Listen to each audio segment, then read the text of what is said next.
Well, your sexual identity is key to your own identity, so I just find that it's something that is vital important to be recognised and acknowledged and to be accepted within the community. Now I know these challenging barriers are not just there for travellers, they're there throughout all communities, but I just find that within my community it's a massive challenge alone, for a community that's so stigmatised with the general population or so marginalised, but yet within our own community we are very much stigmatising members of our own community.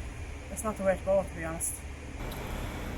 For somebody that's LGBT within the travelling community, it's a big thing, and again it's back to religion. It's back to how much of a close-knit community that we are.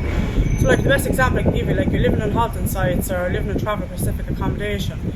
If a young person comes out as LGBT, it's not, the parents are okay back into the religious backgrounds, but they're more or less thinking of what the wider community thinks, and it's not something that you can escape from because it's somewhere that you're living.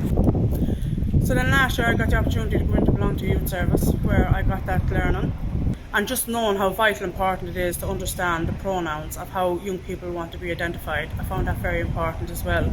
So just being there, that giving me that bit of knowledge, has really made me think and reflect back now as a traveller woman, that as a community, and I'd say more as a collective, we need to get together and raise more awareness around LGBT plus young people, and we need to get together and find ways of educating the community members around LGBT plus young people, because I think that's vital and important. I think that's our way forward from here on in.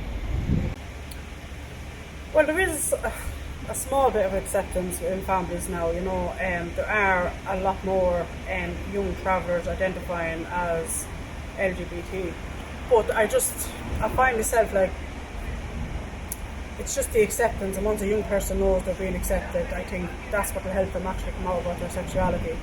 But there are supports in place. We have the LGBT Traveller Support Group, we have traveller organisations as well. If people feel like they're struggling and they're looking for support or help in some shape or form, they can contact traveller organisations in order to get this.